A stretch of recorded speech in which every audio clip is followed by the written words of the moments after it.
때로는 아는 말보다 마음이 먼저 닿는 상황이 있거든요. 작가가 글로 다 풀어내지 못한 감정을 제가 알아보고 독자들과 교감할 수 있도록 다리 역할을 하거든요. 그것이 진정한 북토크 진행자로서의 매력이라고 생각합니다. 온갖 정보가 넘치고 타인과 경쟁하고 의도했든 의도하지 않았든 비교하는 사회에 사는 우리는 자칫 중심을 잃고 흔들릴 수가 있어요. 그럴 때 스스로가 세운 삶의 기준과 원칙이 있다면 세상에 흔들리는 존재가 되는 것이 아니라 세상을 흔드는 주체가 될 수 있는 일이라고 저는 생각합니다.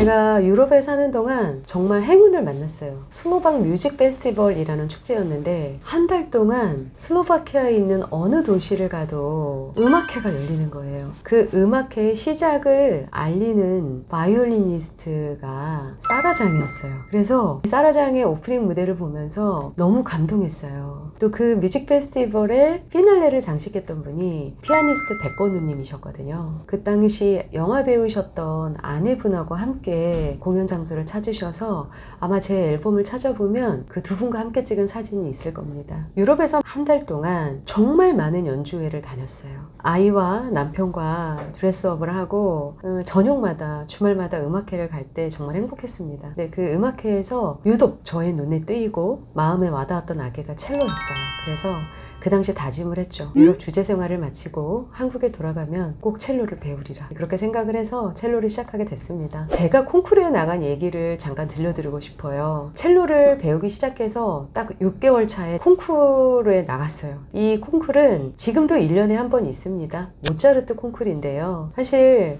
전공을 하려는 학생들도 참가를 하고 저처럼 전공하지 않고 취미로 배운 아마추어들도 참가할 수 있는 대회예요. 저 같은 경우는 아마추어 성인 참가자로 참가를 했는데 전공자인 분들은 무대에서 보면대를 볼 수 없어요. 곡을 외워서 연주를 해야 하고요. 저처럼 아마추어 참가자들은 무대에 보면대를 놓고 악보를 볼 수 있거든요. 근데 저 같은 경우는 책에도 썼지만 독보를 못합니다. 악보가 눈에 들어오지 않아요. 그래서 어차피 보면대가 있고 악보가 있다고 해도 저는 악보를 보지 못하기 때문에 콩쿨곡을 외워서 무대에 오른 거예요. 그리고 저의 첫 콩쿨이니까 남편과 아이를 초대를 했어요. 생각해보니까 제가 보면대 없이 무대에 오르는데 이 빛나는 조명 아래 커다란 무대에는 그랜드 피아노 한 대, 피아노를 연주하는 반주자, 첼로를 연주하는 저만 있는 거예요. 그래서 너무 멋진 그림이 상상이 됐어요. 그래서 남편에게 부탁을 했습니다. 무대에 있는 나의 연주 사진을 찍되 영상은 절대 찍으면 안 된다. 흑역사를 남기고 싶지 않다. 그렇게 얘기를 하고 당부를 하나 했던 게 맨 위 조명에 제 몇 회 모차르트 콩쿨 땡땡 지부 예선 이렇게 플래카드가 있었거든요. 그래서 그 플래카드가 사진이 나오지 않게 찍어달라고 부탁을 했어요. 굉장히 흐뭇한 결과물이 나왔습니다. 제가 마침 그날 검정색 원피스를 입었고 예쁜 귀걸이를 하고 무대에 올랐거든요. 지금도 그 사진을 보면 콩쿠르에 참가한 참가자의 사진이 아니라 독주의 분위기예요. 누가 봐도 독주회였습니다. 첼리스트의 리사이틀 현장이었습니다. 당시에 제가 콩쿠르 결과가 아마추어 성인 3위라는 결과를 받았어요. 결과에 대한 시상품이 뭐였냐면 금 테두리가 둘러진 상장과 모차르트의 얼굴이 새겨있는 동메달이었거든요. 너무 행복해서 카톡 프로필 사진에 올리고 자랑을 하고 좀 호들갑을 떨었습니다. 다만 제가 나중에 한 사실이 있어요. 그 아마추어 성인 참가자가 딱 3명이 접수했다는 사실이었고 제가 거기에서 3위를 했다는 것이었고요. 그보다 더 충격적인 사실은 심사위원 3분 중에 한 분이 저를 지도하시는 첼로 선생님이었다는 사실이었습니다. 북토크 사회자를 시작한 것은 횟수로는 3년 차인 것 같아요. 매일매일 한 권 독서를 하다 보면 그 책을 쓴 저자의 생각이나 삶을 알 수밖에 없어요. 제가 그 작가님의 책에서 얻은 지혜나 감동을 혼자만 간직해야 되잖아요. 그런 의미에서 북토크 콘서트는 굉장히 행복한 일이에요. 작가와 저와 독자들이 만나서 그 책에 있는 많은 지혜와 감동을 공유하는 일이거든요. 처음으로 북토크를 했던 때가 떠오릅니다. 그 당시에 가까운 도서관에서 11명의 저자들이 에세이를 작업한 출간물이 있었어요. 작가마다 분들마다 주제가 다르고 사연이 다 달랐는데요. 제가 북토크의 경험이 있던 사람이 아니었잖아요. 노련해 보이고 싶었어요. 그래서 정말 준비를 철저히 했습니다. 11분 각자가 쓰신 에세이를 읽고 어떤 모습의 작가님일까 상상하면서 그분들의 소개글을 준비하고 내가 독자라면 이 부분을 더 물어보고 싶다라는 생각을 해서 독자의 입장에서 인터뷰 질문을 발제했습니다. 내향인으로 에너지 용량은 적지만 사랑은 아주 큰 사람. 내 속에 내가 너무나 많아 힘들 때라도 다른 이의 마음은 언제라도 품어주시는 정이 많은 분. 줄탁 동시에 어미닭이 되어 관계와 소통에 도움이 되고 싶은 사람. 여전히 삶에서 알을 깨는 중이고 앞으로도 어떤 알들을 깨어나갈지 그 행보가 무척 궁금합니다. 다정한 응원의 힘을 믿는 사람. 책 지금 행복해질 너에게의 저자 생각쟁이 작가님을 큰 박수로 모시겠습니다. 한 작가님이 떠올라요. 그 작가님은 할머니께서 키워주신 분이었거든요. 그 작가님이 쓰신 에세이 중에 한 편의 제목이 할머니의 꽃상여였어요. 지금도 그 제목이 생생합니다. 아마 작가님을 키워주셨던 할머니가 먼 곳으로 떠나시게 됐고 그때 작가님이 경험한 그 이별이 오랫동안 그 저자의 마음에 남아있을 거예요. 제 기억에 제가 그때 작가님께 드렸던 질문이 꽃상여를 타고 가신 할머니를 지금 만난다면 어떤 얘기를 하고 싶으신가요? 라고 질문을 했었는데 작가님이 먹먹한 마음을 잠시 달래느라 침묵이 좀 길어졌어요. 그때 제가 그 질문을 드린 게 너무 미안한 마음이 들면서 작가님에게 말씀을 드렸어요. 작가님 답변은 중요하지 않습니다.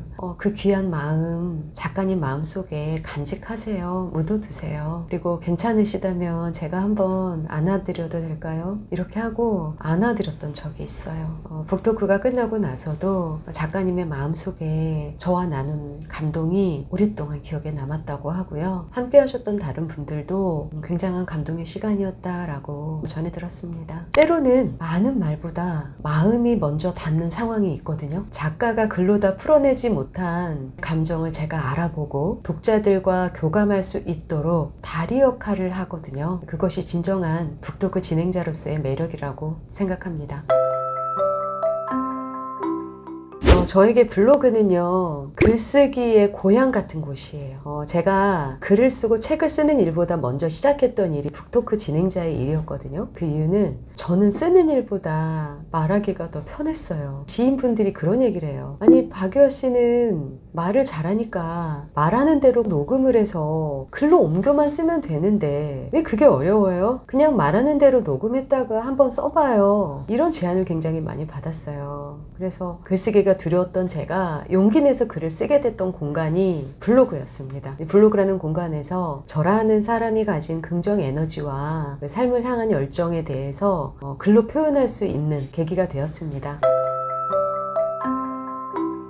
블로그 닉네임이 원래부터 비체는 아니었어요. 원래 저의 닉네임은 플리트비체였습니다. 사람들이 플리트비체가 뭐냐라고 묻는데 유럽에 살았을 적에 많은 곳을 여행을 했을 거 아니에요. 어떤 여행지에 도착했는데 감탄이 절로 나오는 거예요. 에덴 동산이나 지상 낙원이 있다면 아마 이런 데를 말하는 것일 거야 라는 생각이 들 만큼 정말 아름다웠는데 그곳이 바로 크로아티아에 있는 플리트비체 국립공원이었습니다. 우리가 흔히 생각하는 국립공원의 모습이 아니었어요. 숲, 나무, 시냇물, 호수 이런 모든 것들이 인위적이지 않고 자연 그대로가 보존된 느낌이라서 굉장히 아름다웠습니다.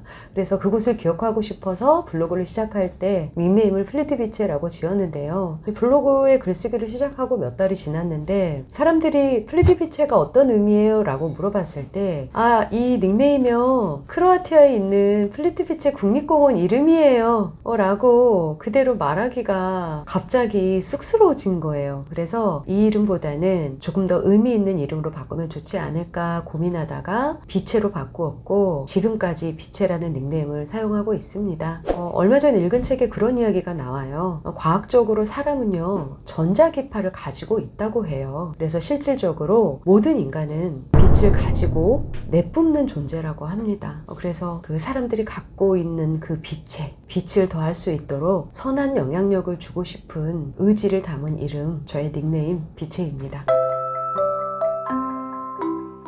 제가 어떤 책을 읽잖아요. 그러면 그 책에서 명확하게 이해하지 못한다고 생각하는 단어가 있으면 꼭 사전적 의미를 먼저 찾아보는 습관을 가지고 있습니다. 단단함에 대한 사전적 의미를 제가 찾아봤는데 어떤 힘을 받아도 쉽게 모양이 변하거나 부서지지 않는 상태, 그리고 야무지고 튼튼하다 정도의 의미를 가지고 있더라고요. 이 단단함이라는 것은 내면과 신체 모두에 해당이 된다고 생각을 합니다. 지금껏 제가 독서를 해오면서 걷지 못해서 누워있었던 1년의 시간에 가장 많은 책을 읽었어요. 어떻게 보면 가장 절망의 상황에서 희망을 품을 수 있었던 근거를 책에서 찾았던 경험인데요. 그 당시 아이와 함께 생활하고자 하는 희망을 품고 단단한 노력으로 다시 걸을 수 있었던 결과는 책을 읽고 성찰하는 과정에서 사실 얻어진 것이거든요.